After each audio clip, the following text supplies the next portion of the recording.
Hello guys, welcome back to my YouTube channel and Facebook page. তো guys, কি অবস্থা, কেমন আছেন সবাই? আশা করি আলহামদুলিল্লাহ সবাই ভালোই আছেন। তো আজকে অনেক দিন পরে পারভেজ ভাইকে নিয়ে চলে গেলাম পুরাতন বাজার। ভাইরে বললাম, ভাই আপনারা কি ভিডিওতে রাখবো? ভাই বললো অবশ্যই, আমি ভিডিওতে থাকবো। আপনাদের তো বলাই হলো না পুরান বাজার কেন গেছিলাম। আসলে দোকানে কিছু মালামাল প্রয়োজন ছিল, তাই পুরাতন বাজার গেলাম। তো বাজারে যাওয়ার শুরুতে পারভেজ ভাইয়ের সাথে একজনের সাথে দেখা হয়ে গেল।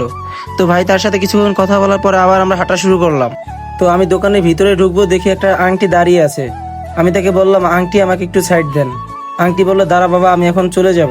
তো আমি ওয়েট করলাম, তারপর আংটি বের হয়ে চলে গেল। তো আংটি বের হয়ে যাওয়ার পরে আমি ভিতরের দিকে প্রবেশ করলাম। আমি দেখতেছিলাম দোকানের জন্য কি নেওয়া যায়।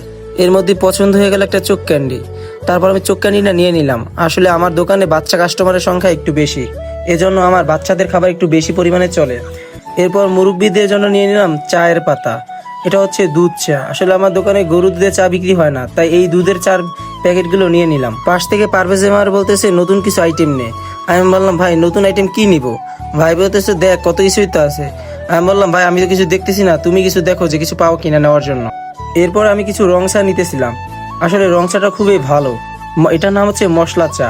আমার দোকানে কিছু কিছু কাস্টমার আছে যারা এই চাটা খুবই পছন্দ করে।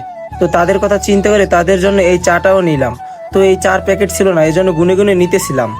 রং চায়ের পর্ব এখনো শেষ হয় নাই। তো এখন আমি কিছু টি ব্যাগ নিব, এই জন্য আমি কিছু টি ব্যাগ খুঁজতেছিলাম।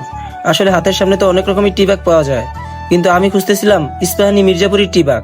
তো আমি টি ব্যাগটা খুঁজতে খুঁজতে হরান হয়ে যাইতেছি, তাও পাইতেছি না। দেখি পাই কিনা। তো টি ব্যাগ খুঁজে পাওয়া গেল না। তো এরই ফাঁকে একটু পকেট চেক করে মানি ব্যাগ দেখতেছিলাম যে মানি ব্যাগে পর্যাপ্ত পরিমাণে টাকা আছে কিনা, নাকি মাল নেওয়ার পরে আবার টাকা বাকি রাখা যাবে। আসলে এখানে টাকা বাকি রাখা যাবে না। তো মানি ব্যাগ চেক করে দেখলাম আলহামদুলিল্লাহ পর্যাপ্ত পরিমাণে টাকা আছে। এরই ফাঁকে মানি ব্যাগ থেকে একটা কাগজ বের করলাম। আসলে এই কাগজটা থেকে আমি কিছু লিখে এনেছিলাম যে কি কি লাগবে। অবশেষে টি ব্যাগ পেয়ে গেলাম। তো আমি 4 প্যাকেট টি ব্যাগ নিলাম।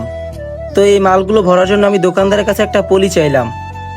তো আমি এক একটা মাল পলিথিনে ভরছি আর দোকানদারকে বলছি। তো সেও হিসাব করে রাখতেছে। তো এরই ফাঁকে দোকানদার পারভেজ ভাইকে দেখে বলল, কিরে এই ভিডিও করতেছেন নিকে? আমি বললাম, ভাই আমার নিজেরই লোক, সমস্যা নাই। আসলে দোকানদার একটু ভয় পেয়ে গেছিল। এখন হচ্ছে দোকানদারকে টাকা দেওয়ার পালা। আমি মানিব্যাগ থেকে টাকা বের করলাম। তো সে কিসের জন্য হিসাব করতেছিল। অবশেষে আমি হিসাব করে টাকাটা তার কাছে পৌঁছে দিলাম। সে আমাকে জিজ্ঞেস করলো কত টাকা হয়েছে। আমি বললাম, ভাই যা হয়েছে তাই দিয়েছি। তো গাইস, আজকের ভিডিও এখানেই শেষ। আবার দেখা হবে নতুন কোনো ভিডিওতে। ধন্যবাদ।